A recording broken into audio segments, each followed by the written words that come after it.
કોઈ ભેટીને રડી પડે એવા લાયક બનીએ તો પણ ઘણું છે.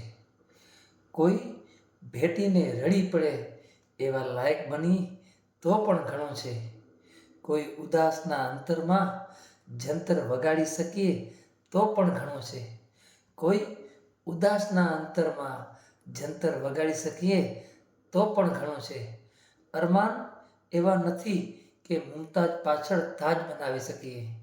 અરમાન એવા નથી કે મુમતાજ પાછળ તાજ બનાવીએ. અરે કોઈ નાના માણસને કામ આવી શકીએ તો પણ ઘણું છે. આવી સુંદર કવિતા મને સાંભળી ગમી તો મેં તમારી સાથે શેર કરી છે.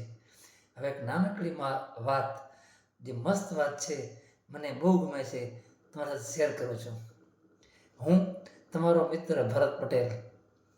એક ગામડિયું ગામ, એમાં એક શિક્ષકને નોકરી લાગી. શિક્ષક બહારના હતા અને અહીં નોકરી લાગી. તો નોકરીમાં તો પહેલાં એવું હતું એ ચાલીને દૂર 5-6 કિલોમીટર ગામ જવું પડતું. તો હું જતા સાહેબ બચારા, પણ એમને થયું કે ભગવાનને પ્રાર્થના કરું, એકાદ સાયકલ આપી દે તો સારું હોય કે એમ. તે ભગવાનના મંદિરે જઈ અને કીધું ભગવાનને, હે ભગવાન, મને એક સાયકલ અપાવી દો ને, કે આ રોજ મારે હાલીને 5-6 કિલોમીટર જવું પડે છે. એના સાયકલ હોય તો મને થાક ઓછો લાગે અને જલ્દી ઘરે આવી જાઉં. અને જોઈએ તો શું, પ્રાર્થનામાં તાકાત કેવી હોય છે.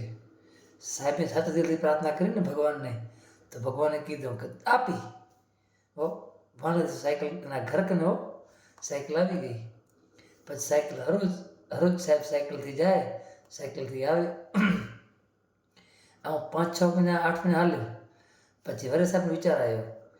વરે ભગવાનના મંદિરે જઈ અને ભગવાનને પ્રાર્થના કરી કે હે ભગવાન, તમે મને સાયકલ આપી, બહુ સારું, પણ હવે ગાડી મળી જાય ને કે સ્કૂટર મળી જાય ને તો બહુ સારું, જેથી કરી અને હું બીજાને લિફ્ટ આપું. કે સાયકલનું લિફ્ટ આપું છું, પણ શું કરે કે એવું થાય કે મારા પગ દુખી આવે છે એમ. કારણ કે સાયકલને પેન્ડલ મારવા પડે, એમાં તો પેટ્રોલ કે ડીઝલ હોય નહીં કંઈ. તો કે તમે ગાડી આપો ને સ્કૂટર તો બહુ સારું હોય કે હું કે એકને વ્યવસ્થિત કે એને લિફ્ટ આપો એ કે.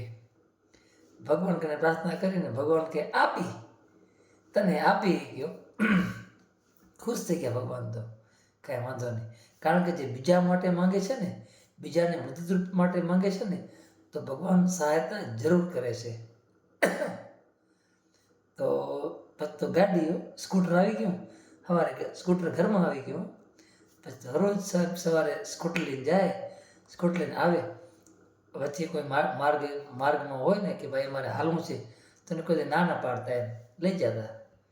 આમ 6-8 મહિના હાલ્યો. વરે સાહેબનો વિચાર આવ્યો કે વરે ભગવાનના મંદિરે ગયા અને ભગવાનને પ્રાર્થના કરી કે હે ભગવાન, હે મારા વાલીડા, તમે મારા ઉપર આટલી બધી કૃપા કરી છે કે સાયકલ આપી, સાયકલમાંથી ગાડી આપી. હવે એક બીજી વિનંતી કરું છું કે હું ઘણીવાર જાઉં ને તો ગાડીમાં એક જ જણા લિફ્ટ આપી શકું છું કે.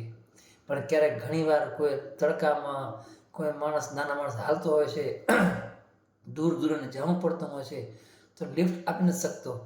માટે તમે જો મોટી ગાડી આપો ને, 4 વ્હીલર, તો હું કશું 4-5 જણા લિફ્ટ આપી શકું એ કે. ભગવાને ખુશ થઈ ગયા. ભગવાન કે આપી તો હું રાજી, તો હું રાજી હોય કે. લિફ્ટ આપવા માટે વાત કરી તો ભગવાને આપી દીધી ગાડીઓ. પછી સાહેબને પાસે ગાડી આવી ગઈ મોટી 4 વ્હીલર. સાહેબ તો બધા હરોજ ગાડી લઈને જાય, ગાડીમાં આવે. વચ્ચે વટે માર્ગ હોય ને, જે પણ હોય ને કામ, એવું નહીં કે મધ્યમ માણસ માગે. અરે ગમે એ માણસ હોય ને, નાનો મજૂર હોય તો ભલે ને, મોટો સાહેબ હોય તો ભલે, સાહેબને એવું કાંઈ નહીં. જે માગે રિક્ષા આપણે રાખવી ઊભી કે ગાડી ઊભી કેમ આપણે હાથ આમ કરી ભાઈ ઊભા રહે, ગમે એમ સાહેબને ગાડી ઊભી રાખતા એમ. તો સાહેબ પણ એવા એમ સજ્જન વ્યક્તિ એવા હતા ને કે કોઈને ના પાડતા. તો હરોજનું રૂટિન 5-6 જણા લઈ જાય, 5-6 જણા મૂકી આવે. સાહેબ તો બહુ ફેમસ થઈ ગાડીઓ આખા ગામમાં અને આખા શહેરમાં. સાહેબની ગાડી બહુ ફેમસ થઈ ગઈ કે સાહેબ એવા સજ્જન વ્યક્તિ છે ને, કોઈને ના નથી પાડતા. તો 6-8 મહિના થયા ને, એક દિવસ એક દિવસ સાહેબની ગાડીમાં કોઈ વ્યક્તિ નહીં બેહનારો. સાહેબ જતા રહે એકલા. તે એક ભાઈએ આમ હાથ રાખ્યો, આમ સાહેબની ગાડી ઊભી રાખો. સાહેબે ગાડી ઊભી રાખી તો કે વાંધો નહીં, પાછળ બેસી જાવ. એ કે ભાઈ બેસી ગયા. પછી ભાઈએ ખીચામાંથી ચાકુ કાઢ્યો, ચાકુ સાહેબના ગળા કણે રાખ્યું. એ કે ભાઈ ગાડી મને આપી દો. એ કે નક્કા તમારું કતલ કરી નાખીશ. એ કે તો સાહેબ મૂંઝાણા. કે હવે આપણે ગાડી શું જરૂર છે? એ કે એને કીધું વાંધો નહીં ભાઈ, ગાડી લઈ જતા તારે. એ કે પણ તને એક વિનંતી કરું છું. એ કે ગાડી તો લઈ જા, એનો કંઈ વાંધો નથી, પણ તારે ગામમાં એમ નહીં કહેવાનું કે મેં સાહેબની ગાડી મેં આવી રીતના લીધી છે. એ કે કેમ? એ કે તો કે મારી ગાડી છે ને એ બીજા રાહદારીઓને વચ્ચેથી લઈ જતો. એ કે એટલે મારી ગાડીમાં હું કોને ના નથી પાડતો. એ કે અહીંયાથી અહીંયા જવું હોય તો ક્યારેય ના નથી પાડી મેં. એ કે તો હું કઈ રીતના કહીશ ને કાં આવી રીતના તો ક્યારેય ગાડીમાં કોઈ ગાડીમાં બેસે નહીં. એ કે ગામવાળા. એ કે એકવાર ગણીથી હો મન દિલમાં કે મને ગાડી ખોટા માણસે લેવાઈ ગઈ છે. એ કે પણ બધું છોડ કે જવા દે ને ભાઈ, જે મળે છે લઈ લેવા દે નહીં. કે તે સાહેબ તો બધા વરે હાલીને આવ્યા ઘરે. ભગવાનને પ્રાર્થના કરી કે વાહ ભગવાન વાહ, તે સાયકલ અપાવી, તે સ્કૂટર અપાવ્યું, તે ગાડી અપાવી, વરે બધું લઈ લીધું. એ કે મારે તો વરે એને દિવસ થાય કે હાલીને જવાનું. એ કે છતાંય કે તારી જેવી મરજી. કે જો હોગા વો રામ રચી રાખા. સાહેબથી તો પ્રાર્થના કરીને સાહેબ તો સુઈ ગયા. કારણ કે સવારે વહેલું ઉઠવું હોય તો રાત્રે વહેલા સૂવું પડે. કારણ કે વહેલા ઉઠીને જાય તો સ્કૂલે પહોંચી શકે ને. તો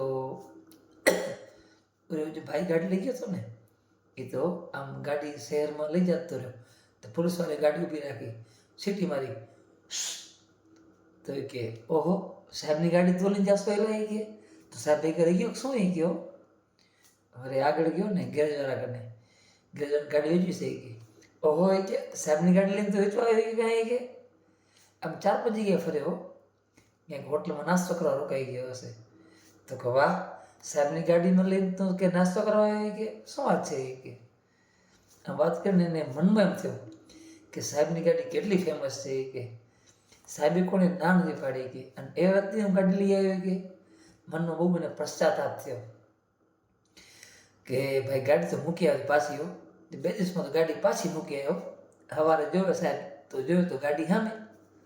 સાહેબ તો ખુશીના પાર થઈ ગયો. વાહ ભગવાન વાહ, વરે ગાડી પાવી દઈ. કે પછી ગાડીને ચાય બધું પડ્યું હતું. એમાં ચિઠ્ઠી લખેલી હતી. એમાં સાહેબે ચિઠ્ઠી વાંચી.